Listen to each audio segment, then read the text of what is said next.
নিষেধাজ্ঞা শেষে আবারও সরগরম হয়ে উঠেছে দেশের দ্বিতীয় বৃহত্তম বরগুনার পাথরঘাটা মৎস্য অবতরণ কেন্দ্র। এই অবতরণ কেন্দ্রে গড়ে প্রতিদিন 18 থেকে 20 মেট্রিক টন সামুদ্রিক মাছ বিক্রি হচ্ছে।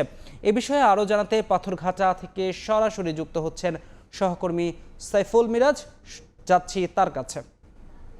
ইলিশ রক্ষার 22 দিনের নিষেধাজ্ঞার পর আবারও সরগরম হয়ে উঠেছে বরগুনার পাথরঘাটা মৎস্য অবতরণ কেন্দ্র। এখানে নিষেধাজ্ঞার পরপরই যেসব ট্রলারগুলো সমুদ্রে মাছ শিকার করতে গিয়েছিল, সেই ট্রলার এখন মাছ নিয়ে তীরে ফিরতে শুরু করেছে। আজ অবতরণ কেন্দ্রে মোট 10টি ট্রলার এসেছে এবং প্রতিটি ট্রলারই বিভিন্ন প্রজাতির সামুদ্রিক মাছ রয়েছে। তবে ইলিশের পরিমাণটা কিছুটা কম।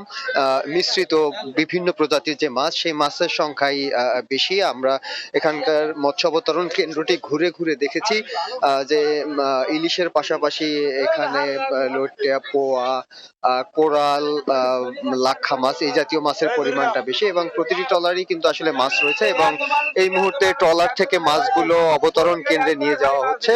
এই অবতরণ কেন্দ্র থেকে মূলত পাইকারি দরে মাছ বিক্রি করা হয় এবং এখান থেকে পাইকাররা মাছ কিনে নিয়ে দেশের বিভিন্ন স্থানে বিক্রি করেন। আমরা অবতরণ কেন্দ্রের কর্মকর্তাদের সঙ্গে কথা বলে জেনেছি যে নিষেধাজ্ঞার পর থেকে প্রতিদিন গড়ে এই অবতরণ কেন্দ্রে 18 থেকে 20 মেট্রিক টন মাছ বিক্রি হয়ে আসছে এবং আজ মাছের পরিমাণ কিছুটা কম। এর কারণ হিসেবে তারা বলছেন যে আজ সমুদ্র থেকে কম ট্রলার এসেছে, যেখানে গড়ে প্রতিদিন 35 থেকে 40টি ট্রলার সমুদ্র থেকে ঘাটে মাছ বিক্রি করতে আসে, সেখানে আজ মাত্র 10টি ট্রলার এসেছে।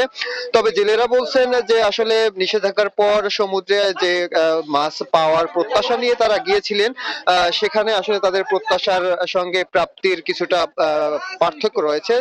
তারা কাঙ্ক্ষিত মাছ পাননি বলে আমাদেরকে জানিয়েছেন।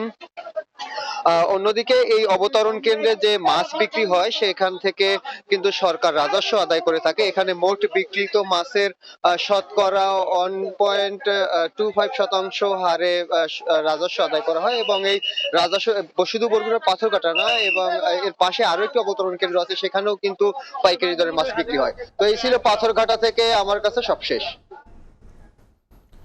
সরাসরি যুক্ত ছিলাম বরগুনার পাথরঘাটা মৎস্য অবতরণ কেন্দ্র থেকে।